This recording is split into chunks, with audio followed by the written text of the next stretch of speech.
Fim da escala 6x1 de trabalho é um dos destaques das discussões do Congresso Nacional, que hoje retomou os trabalhos. Presidente Lula fecha acordo sobre minerais críticos com a Coreia do Sul e tenta abrir o mercado para a carne brasileira. Operação da Polícia Civil de 4 estados desarticulou quadrilha de furto de cabos, receptação e lavagem de dinheiro.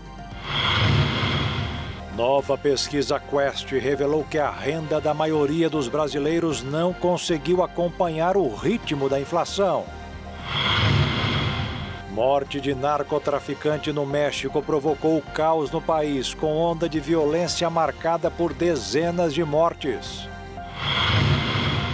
Mais de 8.000 voos foram cancelados nos Estados Unidos em consequência de uma forte nevasca que atinge Nova York. Fechamento de vagas dificulta a internação de crianças, mulheres e pacientes com distúrbios psiquiátricos no SUS. Ex-ginasta Laís Souza manifesta esperança nas pesquisas com polilaminina, que trata lesões na coluna como a que ela tem. Agora no Jornal das 22.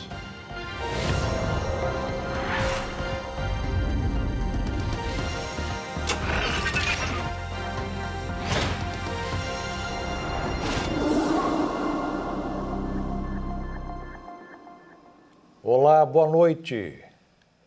A proposta de fim da jornada 6x1 tem gerado incertezas e acende um alerta sobre os custos de produção no Brasil. O presidente da Câmara dos Deputados, Hugo Motta, disse que o relator da PEC, que acaba com a escala, será indicado ainda nesta semana. O Congresso Nacional retoma as atividades nesta segunda-feira, após 2 semanas de pausa. Na pauta prioritária estão o fim da escala de trabalho 6x1, o acordo comercial entre Mercosul e União Europeia e o avanço das investigações sobre o caso Banco Master. A volta dos trabalhos ocorre em um ano eleitoral e sob pressão por pautas consideradas estratégicas para a disputa de outubro. A proposta que extingue a escala 6x1 deve avançar na Comissão de Constituição e Justiça da Câmara. O presidente da Casa, Hugo Motta, anunciou que o relator da PEC será indicado ainda nesta semana e que a tramitação da admissibilidade deve ocorrer até o fim de março. Se aprovada, a proposta estabelece a adoção do modelo 5x2 sem redução salarial. No Senado, outra PEC prevê a redução gradual da jornada para até 36 horas semanais. O debate divide especialistas. Entidades industriais alertam para a perda de competitividade e impacto na produção. Já defensores da medida afirmam que mais descanso pode elevar bem-estar e produtividade no médio prazo. Levantamento da Nexus indica que 58% dos brasileiros consideram um tema decisivo para as eleições deste ano. Entre os jovens de 16 a 24 anos, o índice chega a 69%. Para especialistas na área, o Brasil precisa primeiro elevar a produtividade antes de reduzir a jornada. Estudos mostram que a produtividade do trabalho no país cresceu apenas 0,2% ao ano entre 1981 e 2024, desempenho considerado insuficiente para sustentar a redução de jornada sem perda de competitividade. Dados da Organização Internacional do Trabalho indicam que o Brasil aparece em posição intermediária quando comparada a outras economias em horas trabalhadas, mas fica atrás em produtividade por trabalhador. Especialistas explicam que em economias desenvolvidas, a redução da jornada costuma ocorrer após ciclos consistentes de ganho de eficiência e avanço tecnológico. No caso brasileiro, o desafio é equilibrar bem-estar social com capacidade produtiva. Outros assuntos a serem discutidos nesse retorno do Congresso estão um acordo entre União Europeia e Mercosul, firmado em janeiro, que cria a maior área de livre comércio do mundo, reunindo cerca de 720 milhões de habitantes. Para entrar em vigor, precisa ser ratificado pelo parlamento dos países envolvidos. Paralelamente, as comissões parlamentares seguem avançando nas investigações sobre o Banco Master. A CPMI do INSS ouviria nesta semana o banqueiro Daniel Vorcaro, mas o depoimento foi cancelado após o ministro André Mendonça do Supremo Tribunal Federal tornar facultativa sua presença. A Ordem dos Advogados do Brasil enviou um ofício ao Supremo Tribunal Federal solicitando o fim dos inquéritos das fake news aberto em 2019. As investigações tinham duração indefinida. No texto, o órgão expressa extrema preocupação institucional com a permanência e conformação jurídica de investigações de longa duração, em especial do inquérito das fake news. O documento pede que sejam adotadas providências voltadas à conclusão dos chamados inquéritos de natureza perpétua, em especial daqueles que, por sucessivos alargamentos de escopo e prolongamento temporal, deixam de ostentar delimitação material e temporal suficientemente precisa. O inquérito das fake news foi aberto em 2019 por ordem do então presidente do Supremo Tribunal Federal, Dias Toffoli, de ofício, isto é, sem provocação externa, seja do Ministério Público ou de qualquer outra instituição ou pessoa. O ministro Alexandre de Moraes foi então escolhido como relator, sem sorteio ou distribuição regular. Na ocasião, a medida considerada incomum e especial devido à maneira como foi definida a relatoria, foi justificada como sendo necessária para apurar ameaças e ataques virtuais que tinham os ministros do Supremo como alvo. Ao longo dos anos, foram abertas dezenas de linhas de investigação contra centenas de pessoas, com inúmeras prorrogações do prazo para o encerramento do processo.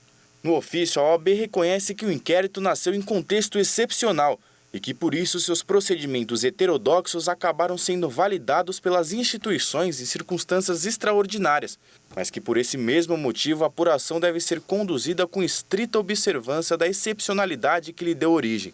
A Ordem dos Advogados do Brasil apresenta ainda como justificativa para o pedido de encerramento do processo os relatos recentes sobre a inclusão, no âmbito do mesmo procedimento, de pessoas e fatos que, embora possam merecer apuração rigorosa por canais próprios, não se apresentam de forma imediatamente aderente ao núcleo originário, que justificou a instauração do inquérito.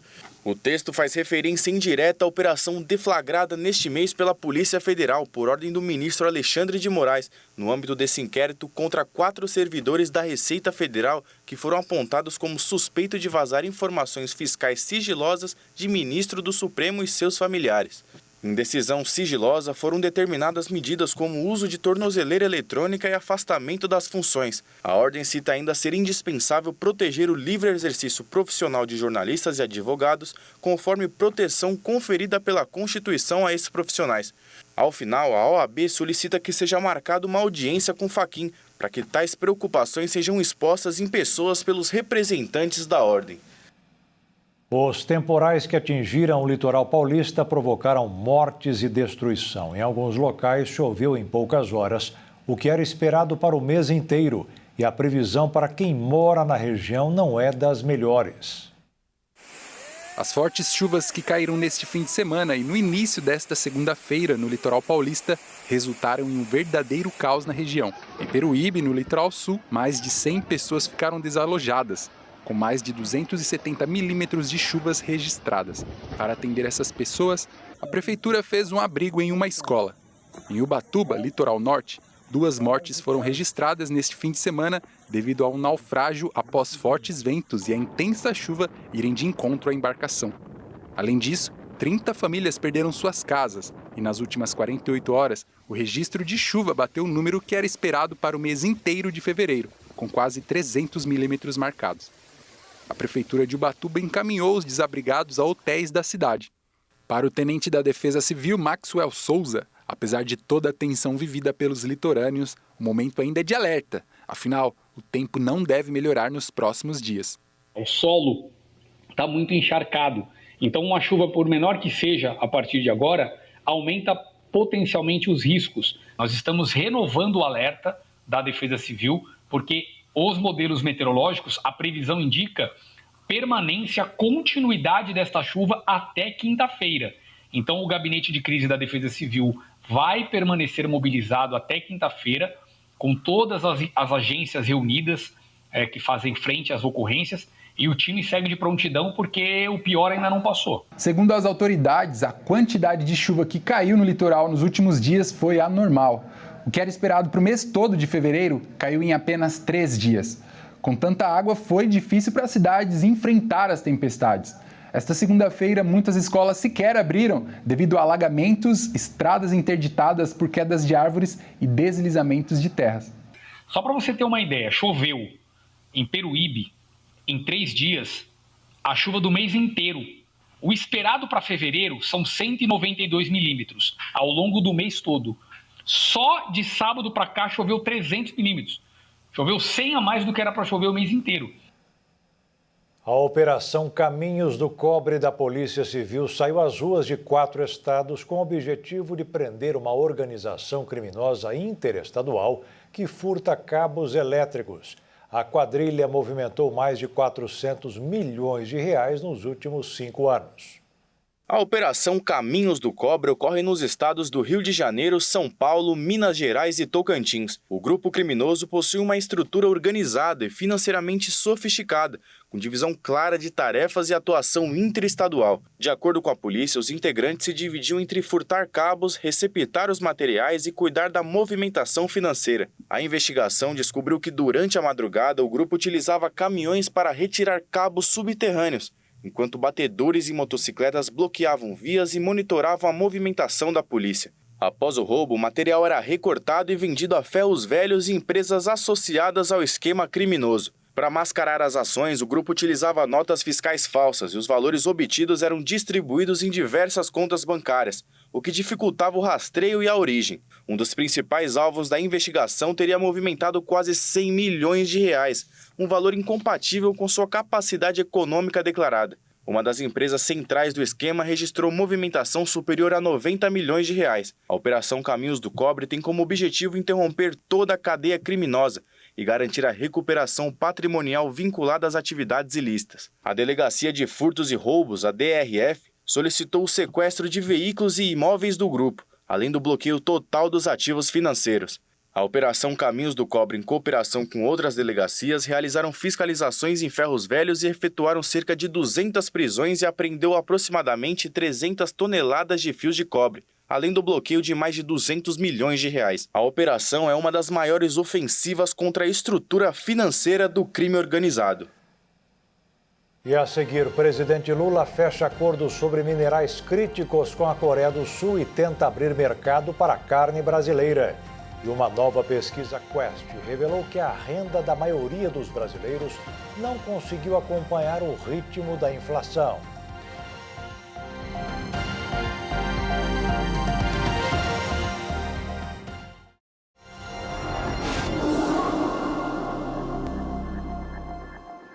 O presidente Lula fechou hoje com o presidente da Coreia do Sul novos acordos de tecnologia e minerais raros. Já em relação ao mercado da carne que está sendo negociado há 15 anos, o país terá de fazer novas investidas para tentar vender o produto aos sul-coreanos. O presidente da Coreia do Sul, Lee Jae-myung, e o presidente Lula anunciaram a elevação das relações bilaterais. A decisão foi formalizada durante a visita de Estado de Lula a Seul, a primeira de um líder brasileiro ao país em 21 anos. Após a reunião de cúpula, os dois governos assinaram 10 memorandos de entendimento em áreas como minerais críticos, inteligência artificial, agricultura, saúde, inovação, cooperação policial e integração produtiva. Entre os temas centrais está a cooperação em minerais críticos. O Brasil detém a segunda maior reserva mundial de terras raras, insumos estratégicos para a indústria de alta tecnologia. Do lado sul-coreano, empresas como a Samsung figuram entre as maiores fabricantes globais de semicondutores. Lula declarou interesse em atrair investimentos coreanos no setor mineral e aprofundar a cooperação na indústria de chips, considerada estratégica para a transição tecnológica e digital. Mas ainda temos muitas sinergias a serem exploradas. A transição energética abre novas frentes de complementariedade entre setores produtivos. As cadeias de minerais críticos guardam inúmeras oportunidades de agregação de valor. Há amplo espaço para a cooperação em segmentos de alta tecnologia, como semicondutores e inteligência artificial. Os líderes também anunciaram a retomada das negociações para um acordo comercial entre a Coreia do Sul e Mercosul, cujas tratativas estavam suspensas desde 2021. Lee afirmou que o Brasil é peça-chave dentro do bloco sul-americano e defendeu a retomada imediata das negociações. Lula concordou que o acordo é uma tarefa urgente. Na área agrícola, o Brasil voltou a pressionar pela abertura do mercado sul-coreano à carne bovina brasileira, solicitação que se arrasta há mais de 15 anos. Segundo o ministro da Agricultura, Carlos Fávaro, ficou firmado renovado compromisso de envio de uma missão técnica à produção brasileira para auditoria sanitária, passo considerado decisivo para a eventual liberação das exportações. Atualmente, quase metade da carne bovina importada pela Coreia do Sul vem dos Estados Unidos. Já o Brasil responde por cerca de 85% do frango importado pelo país asiático. O avanço ocorre em um momento de instabilidade no comércio global após decisões recentes da Suprema Corte dos Estados Unidos envolvendo tarifas comerciais e novos anúncios do presidente Donald Trump sobre a aplicação da taxa global de 15%. Além do comércio, os países lançaram um plano de ação bilateral para os próximos 3 anos, com metas em cooperação econômica, intercâmbio cultural, inovação tecnológica e aviação. Com cerca de 11 bilhões de dólares em intercâmbio comercial, a Coreia do Sul é atualmente o 4º maior parceiro do Brasil na Ásia. A visita encerra a etapa asiática da agenda internacional de Lula, que passou anteriormente pela Índia e deve seguir para os Emirados Árabes Unidos. A semana começou tensa no mercado financeiro. Além da tarifa global de 15% imposta pelo presidente dos Estados Unidos, Donald Trump, ainda existe a ameaça de uma guerra dos americanos com o Irã, sem contar um relatório internacional divulgado sobre os possíveis efeitos da inteligência artificial de queda na renda e emprego dos trabalhadores. Como no Brasil a nova tarifa americana é apontada como benéfica para o país, o dólar sofreu uma ligeira queda e terminou o dia cotado em R$ 5,16, que é o valor mais baixo em 21 meses. Já a Bolsa de Valores caiu 0,88% e voltou aos 188 mil pontos. A nova pesquisa da Genial Quest mostrou que a maioria da renda dos brasileiros não acompanhou o aumento do custo de vida. Os entrevistados disseram que, por causa do aumento da inflação, já não conseguem mais comprar o que compravam antes. A maioria dos brasileiros afirmou que a própria renda não tem acompanhado o aumento do custo de vida. Os dados foram da pesquisa da Genial Quest, que mostrou que 55% das pessoas disseram que não conseguiram comprar o que compravam anteriormente. 31% dos entrevistados afirmaram que a renda tem acompanhado a alta dos preços. 12% declararam que os ganhos superaram a inflação e que vivem melhor. Mesmo com o percentual dos que acham que a renda acompanha o custo de vida e os que declararam que seus ganhos superam a inflação, a percepção negativa ainda é maior em todas as faixas de renda familiar. Ela atingiu entre os que recebem 1, 2 ou até mais que 5 salários mínimos. A inflação que a gente vive hoje, ela não é um fruto de um boom de consumo ou de um crescimento do Brasil. Ela é uma inflação que a gente chama de oferta e não de demanda. Isso quer dizer que ela vem de outros fatores, como o clima, que afeta o preço da comida, ou o preço do petróleo, que afeta os combustíveis. E é por isso que as pessoas na rua sentem algo diferente do que os dados mostram, de repente, nos jornais de crescimento.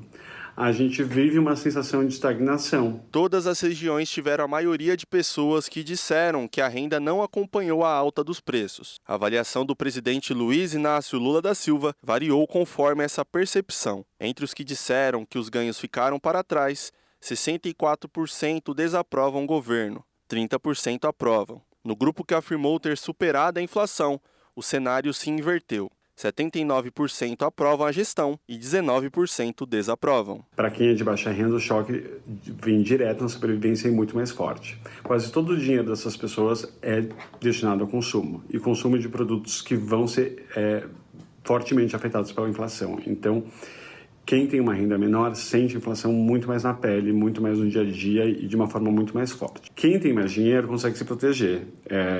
Então a inflação pega todo mundo, mas você consegue investir de uma forma sábia, né? Você consegue pegar e se indexar a inflação dos seus investimentos, você consegue se proteger, se redear. Você tem inúmeros instrumentos financeiros, além da reserva que você tem, onde faz a inflação te afetar menos. A pesquisa Genial Quest foi realizada entre os dias 5 e 9 de fevereiro. O levantamento entrevistou mais de 2.000 pessoas presenciais em todo o país. O presidente do Tribunal de Justiça do Rio Grande do Norte recebeu em janeiro a maior remuneração do Poder Judiciário do país.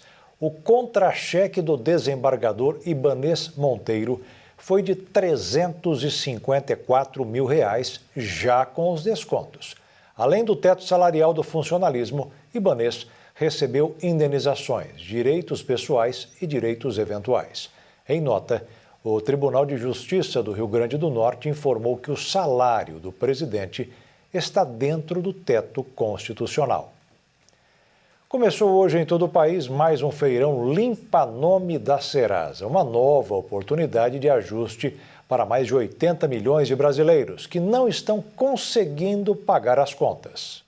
O Feirão Limpa Nome da Serasa começou nesta segunda-feira. Esse é o maior mutirão para pagamentos de dívidas do país. Nesta edição, mais de 2.200 empresas parceiras, como bancos, financeiras, operadoras de telefonia, oferecem condições especiais para a quitação de débitos. Dívidas negativadas e também débitos com mais de 5 anos podem aparecer com ofertas especiais. Os descontos podem chegar a 99%. As negociações acontecem por telefone, site, aplicativo e via WhatsApp. Presencialmente, os inadimplentes também podem comparecer em uma das mais de 7.000 agências dos Correios. Segundo a Serasa, as ofertas e condições são as mesmas em todos os canais, digitais ou presenciais. Após a quitação, o pagamento é feito diretamente à empresa credora, que tem até 5 dias úteis para comunicar a baixa da dívida aos cadastros de inadimplência. Um dado alarmante é que, segundo a Serasa, o país encerrou 2025 com um recorde de mais de 81 milhões de inadimplentes, quase metade da população adulta.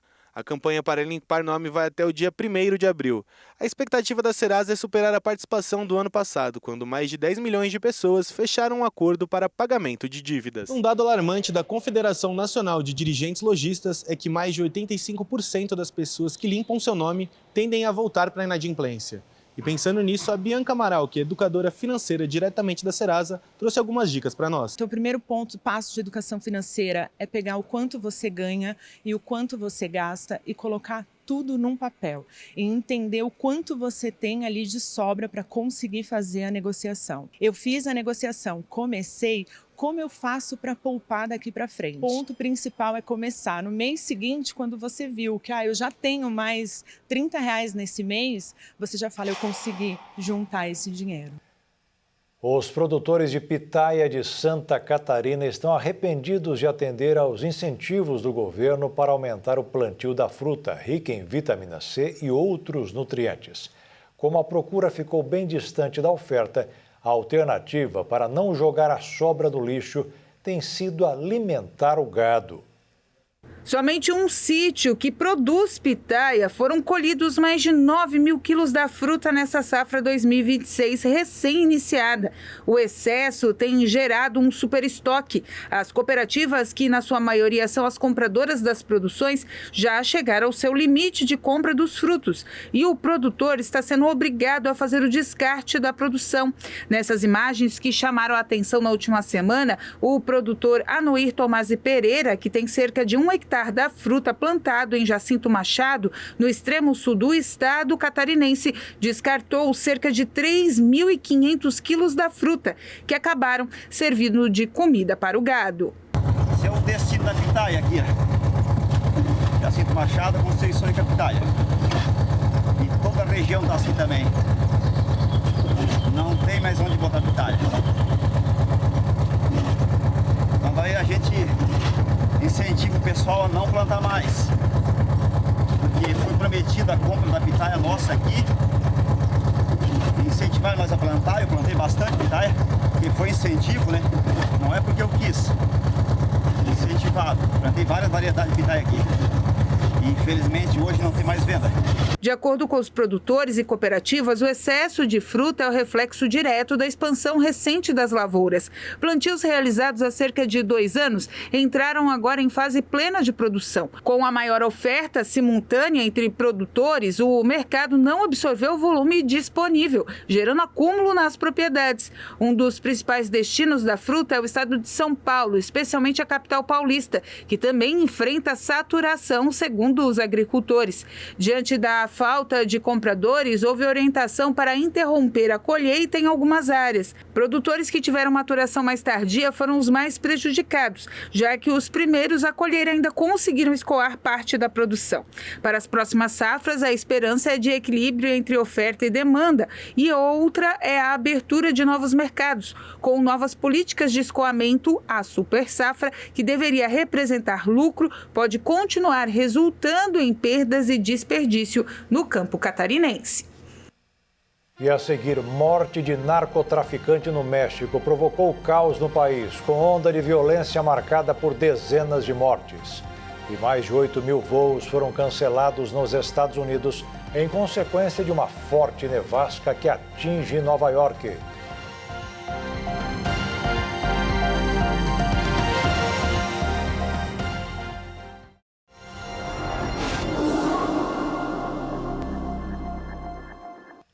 O ministro do STF, André Mendonça, teve uma reunião na tarde de hoje com a Polícia Federal para tratar das investigações relacionadas ao caso Banco Master. Apesar de elogiado pela Polícia Federal, o ministro proibiu que os delegados compartilhem dados do inquérito do caso Master com seus superiores hierárquicos, o que causou desconforto.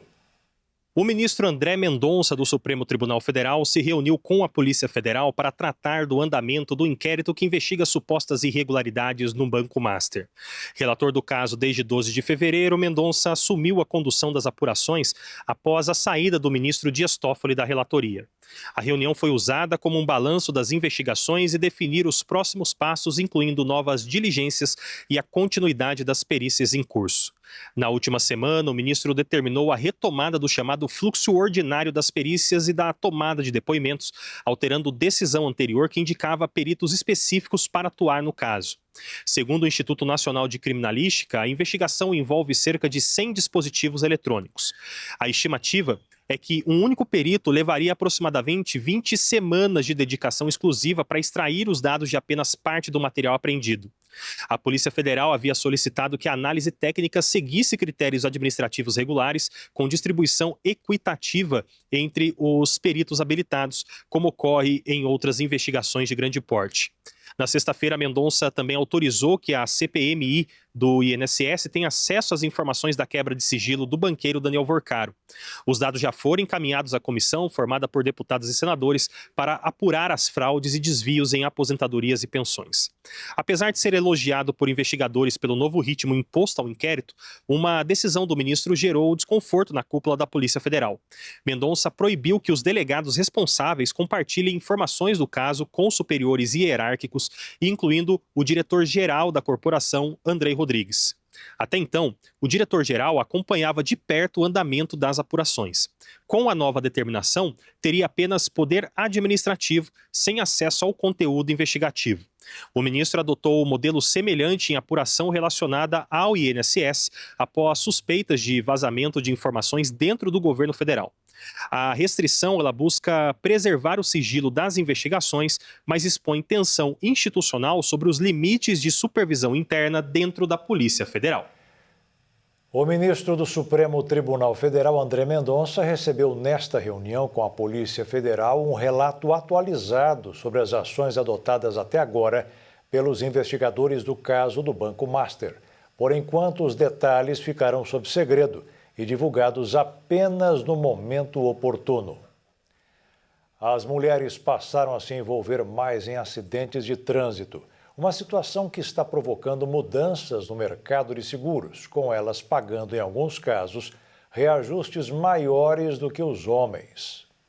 O valor do seguro de automóveis tem apresentado mudança no perfil de cobrança entre homens e mulheres. Se antes elas costumavam pagar menos pelas apólices, cotações recentes indicam que em alguns casos o cenário se inverteu, com diferença que pode chegar a quase R$2.000. Levantamento da Acreditas aponta que ao longo de 2025 o preço médio do seguro para homens recuou 1,5% entre janeiro e dezembro, enquanto para mulheres houve alta de 2,5% 1% no mesmo intervalo. As seguradoras consideram uma série de fatores para definir o valor da apólice, como modelo e valor do veículo, idade do condutor, cidade onde circula, local de estacionamento e histórico de sinistros. Tradicionalmente, o perfil feminino era associado a menor risco, o que se refletia em preços mais baixos. No entanto, análises recentes indicam que a maior exposição ao trânsito urbano e a circulação em horários de pico têm impactado as estatísticas relacionadas a colisões envolvendo mulheres, influenciando o cálculo. Apesar da elevação nos preços para o público feminino, os dados gerais de acidentes ainda mostram predominância masculina. Informações do Detran de São Paulo revelam que em 2025, mais de 80% dos sinistros registrados envolveram homens, enquanto menos de 20% tiveram mulheres como condutoras. Especialistas avaliam que a mudança nos valores não reflete necessariamente uma inversão de comportamento no trânsito, mas sim ajustes nos critérios de precificação adotados pelo mercado segurador. Uma empresa no setor de combustível ligada à organização criminosa de São Paulo, Primeiro Comando da capital, venceu a licitação para fornecer combustível para a frota de ônibus do Rio de Janeiro. O caso passou a ser investigado. A Prefeitura do Rio de Janeiro oficializou o resultado da licitação para o fornecimento de combustível aos ônibus BRT na capital fluminense. A licitação tinha algumas participantes, entre elas a antiga fornecedora da própria Prefeitura e a Rede Sol. O problema é que essa última foi citada na investigação Carbono Oculto, que apura a atuação do PCC no setor de combustíveis. De acordo com as investigações, a organização criminosa pode ter usado um fundo de investimentos para adquirir títulos da Rede Sol, para facilitar a lavagem do dinheiro do tráfico. Na época em que a rede foi incluída na investigação, outra empresa que venceu a licitação no Rio de Janeiro chegou a romper de forma unilateral um contrato de armazenamento de gasolina de aviação na cidade de Cubatão, em São Paulo, por conta das denúncias contra a empresa. O contrato, firmado pela Mob Rio, empresa responsável pela operação dos coletivos, afirmou que os valores do acordo podem chegar a pouco mais de 343 milhões de reais. Nesse novo acordo, a Rede Sol ficará responsável pelo chamado item redundante, na modalidade de fornecimento alternativo. Esse tipo de item se refere à implementação de um sistema com dupla abordagem. Na prática, ele serve para evitar as paralisações do serviço de transporte. Na licitação, a rede será acionada em situações excepcionais, como em problemas de abastecimento ou aumento inesperado da demanda. Esse tipo de modelo que a rede foi incluída é bastante comum em contratos de grande porte. Por conta do envolvimento da Rede Sol nas investigações da Operação Carbono Oculto, a Secretaria Municipal de Integridade e Transparência da Prefeitura do Rio de Janeiro afirmou que irá rever se houve algum tipo de irregularidade na escolha da empresa como uma das fornecedoras. Pelo menos 70 pessoas morreram depois da morte de El Mencho, que era o líder do cartel mais temido do México. Houve uma das reações mais violentas no país. O narcotraficante comandava o cartel Jalisco, que mandava drogas para os Estados Unidos. A morte de Nemésio Rubem Oseguera Cervantes, conhecido como El Mencho, provocou uma onda de violência pelo México. Maior traficante do país, ele comandava o cartel Jalisco Nova Geração, uma das redes criminosas de crescimento mais rápido no México. Eles foram responsáveis pela grande maioria do tráfico de drogas para os Estados Unidos, além de orquestrar ataques ousados contra autoridades governamentais que a desafiavam. El Mencho foi morto durante um tiroteio em seu estado natal, Jalisco, enquanto o exército mexicano tentava sua captura. Membros do cartel responderam com violência em todo o país, bloqueando estradas e incendiando veículos. A presidente do México, Claudia Sheinbaum, afirmou que a situação foi estabilizada após a mobilização de cerca de 10 mil militares no oeste do país. Ela também confirmou que a operação que resultou na morte de El Mencho teve apoio da inteligência dos Estados Unidos, mas que foi conduzida por forças especiais do exército mexicano, sem a presença de militares de Washington no país. Os cartéis mexicanos costumam reagir violentamente após a captura de seus principais chefes, como um tipo de gesto para demonstrar força.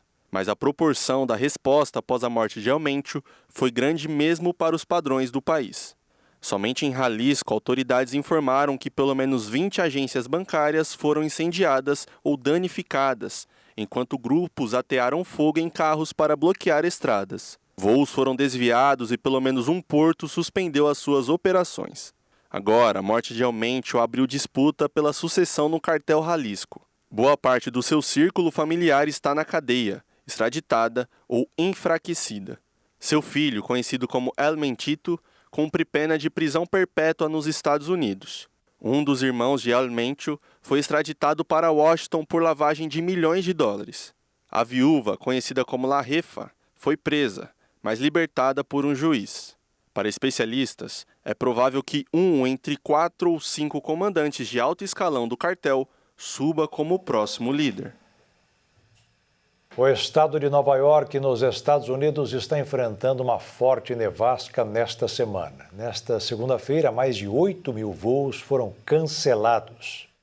A previsão indica acúmulo de até 60 centímetros de neve em algumas regiões, além de ventos que podem ultrapassar 110 km por hora, aumentando os riscos de interrupções no transporte e no fornecimento de energia. De acordo com os dados divulgados pelo site FlightAware, apontam mais de 5.000 voos cancelados. Outros 25.000 voos estavam programados para decolar nos Estados Unidos, com tendência de aumento nas suspensões também na terça-feira, especialmente nos principais aeroportos do Nordeste. O Serviço Nacional de Meteorologia dos Estados Unidos emitiu um alerta para condições típicas de nevasca em uma ampla faixa da costa leste de Washington, a região da Nova Inglaterra. Em Nova York, foram registrados neve leve e nevoeiro congelante nas primeiras horas do dia, com temperaturas próximas de menos 1 grau. O prefeito de Nova York, Zohran Mamdani, inclusive declarou estado de emergência e determinou a retirada de veículos não essenciais das ruas para facilitar o trabalho de equipes de emergência e limpeza urbana. E a seguir, fechamento de vagas dificulta a internação de crianças, mulheres e pacientes com distúrbios psiquiátricos no SUS. E a ex-ginasta Laís Souza manifesta esperança nas pesquisas com polilaminina, que trata lesões na coluna, como a que ela tem.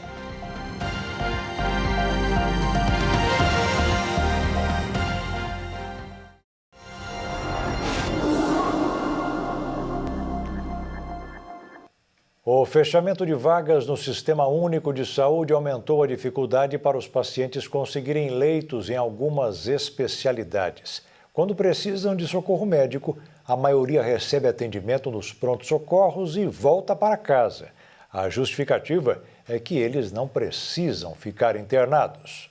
Os pacientes atendidos pelo Sistema Único de Saúde têm relatado maior dificuldade para conseguir internação em áreas específicas, como obstetrícia, pediatria e psiquiatria. Dados oficiais indicam que nos últimos anos houve redução na oferta de leitos nessas especialidades, cenário que reacende o debate sobre acesso e organização da rede pública hospitalar. De acordo com informações do Cadastro Nacional dos Estabelecimentos de Saúde, vinculado ao Ministério da Saúde, a maior queda foi registrada na área psiquiátrica, com 1.885 leitos a menos. A obstetrícia, 679 vagas deixaram de ser disponibilizadas desde 2023, enquanto a pediatria perdeu 302 leitos no mesmo período. A retração nessas áreas ocorreu mesmo com a abertura de 7.050 novos leitos gerais entre janeiro de 2023 e dezembro de 2025. Especialistas apontam que mudanças no modelo de financiamento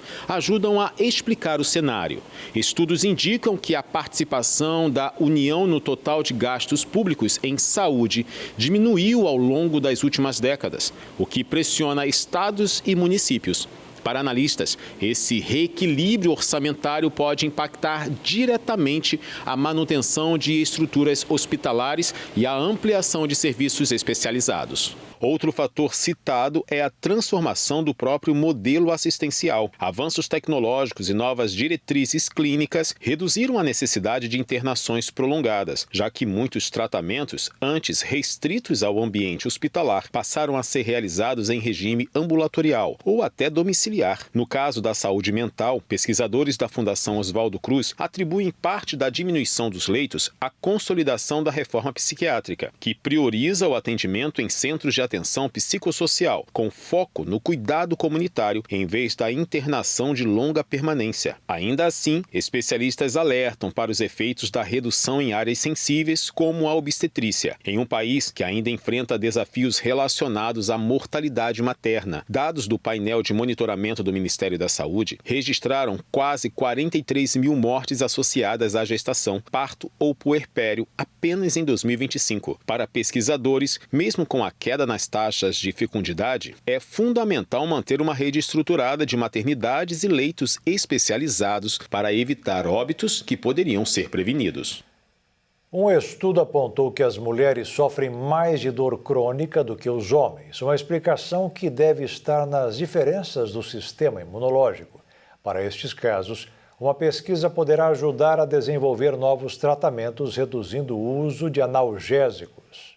A dor das mulheres foi negligenciada na prática clínica, com a ideia de que seria algo mais psicológico ou resultado de maior fragilidade e emotividade. Mas o estudo mostrou que a diferença é real. Não se trata de uma construção social, e que há um mecanismo biológico por trás disso. A dor surge quando os neurônios reagem a estímulos, como bater o dedo do pé ou tropeçar e ralar o joelho. Já a dor crônica persiste mesmo com estímulos leves, ou até inexistente, e as mulheres representam a maior parte das pessoas que sofrem com esse problema. O estudo se propôs a observar como células imunológicas reguladas por hormônios influenciam o desaparecimento da dor. Os cientistas descobriram que essas células ajudam a se comunicar com os nervos responsáveis pela percepção dolorosa. Depois dessa interação, elas agem como se apertassem um botão para diminuir ou desligar a dor, ajudando o corpo a se acalmar. Ou seja, não apenas identificam a presença da dor, como também contribuem para reduzi-la naturalmente. No início, os cientistas nem estavam tentando comparar machos e fêmeas, mas ao analisarem os resultados perceberam algo bastante claro. Nas fêmeas, a dor demorava mais para desaparecer, e as células responsáveis por desligá-la não atuavam com a mesma intensidade. De acordo com o estudo, essas células são mais práticas nos machos, o que pode ser explicado pelos níveis mais elevados de hormônios sexuais, como a testosterona. Os pesquisadores acreditam que a nova descoberta pode abrir caminhos para melhorar o tratamento da dor. Vários cientistas divulgaram hoje alertas pedindo cautela sobre a polilaminina, a proteína produzida em laboratório com poder para curar lesões na coluna. Ainda não está 100% testada. Faltam estudos, mas algumas pessoas já estão usando ou manifestando esperança, como a ex-ginasta Laís Souza. A polilaminina é uma proteína extraída que vem sendo estudada como base de um medicamento capaz de estimular a regeneração das fibras do sistema nervoso. Nas últimas semanas, a proteína ganhou destaque depois que um homem com lesão medular relatou que melhorou consideravelmente depois de usar a substância. Com a imensa repercussão, cientistas e entidades fizeram um alerta para o risco de confundirem a pesquisa, que ainda está em fase experimental, com um medicamento de aplicação clínica já consolidado. A preocupação é tão grande que a Sociedade Brasileira para o Progresso da Ciência e a Academia Brasileira de Ciências fizeram juntas um editorial explicando sobre a pesquisa, defendendo os questionamentos sobre as evidências da substância, fóruns técnicos apropriados, com transparência metodológica e exposição midiática prematura. A cautela cresce ainda mais porque nos últimos 15 dias, uma decisão judicial liberou o uso da substância para 3 pessoas que acabaram falecendo. Um dos laboratórios responsável pela produção da polilaminina afirmou que as mortes não têm relação com a proteína. Além disso, a pesquisadora Tatiana Sampaio, uma das responsáveis pelo avanço significativo da polilaminina, afirmou que o Brasil chegou a perder a patente internacional da tecnologia por falta de pagamentos das taxas obrigatórias. Elas eram custeadas pela UFRJ, que deixou de pagá-las após enfrentar interrupção de verbas para a pesquisa pesquisa entre 2015 e 2016 nos governos de Dilma Rousseff e Michel Temer. Um laboratório que ajuda a manter a pesquisa informou que em 2022 solicitou a patente nacional e no ano seguinte a internacional.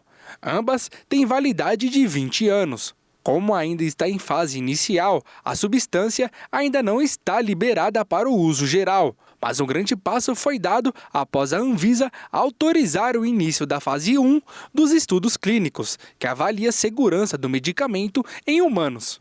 Inclusive, 5 pacientes serão recrutados e acompanhados por 6 meses.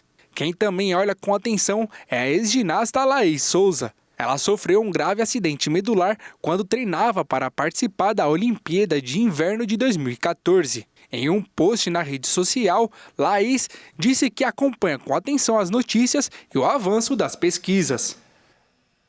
As tartarugas gigantes foram reintroduzidas no arquipélago de Galápagos 150 anos depois delas terem desaparecido do local. A volta dos animais para o seu habitat natural faz parte de um plano de recuperação do ecossistema da ilha equatoriana.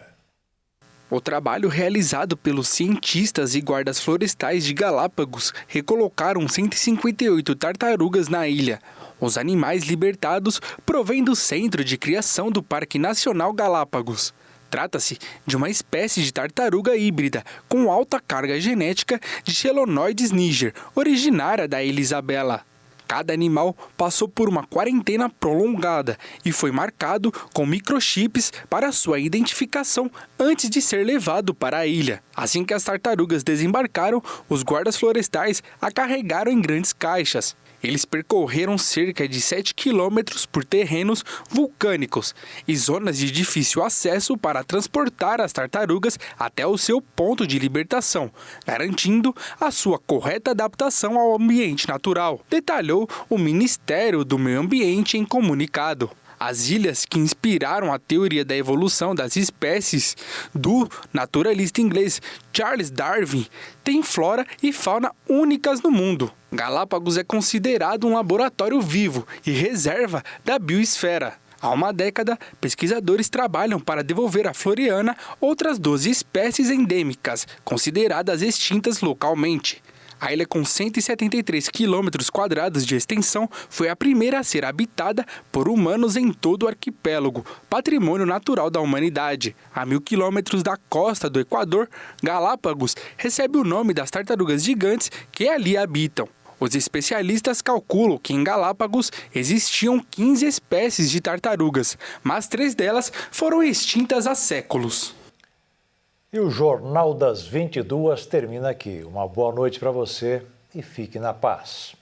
Tchau.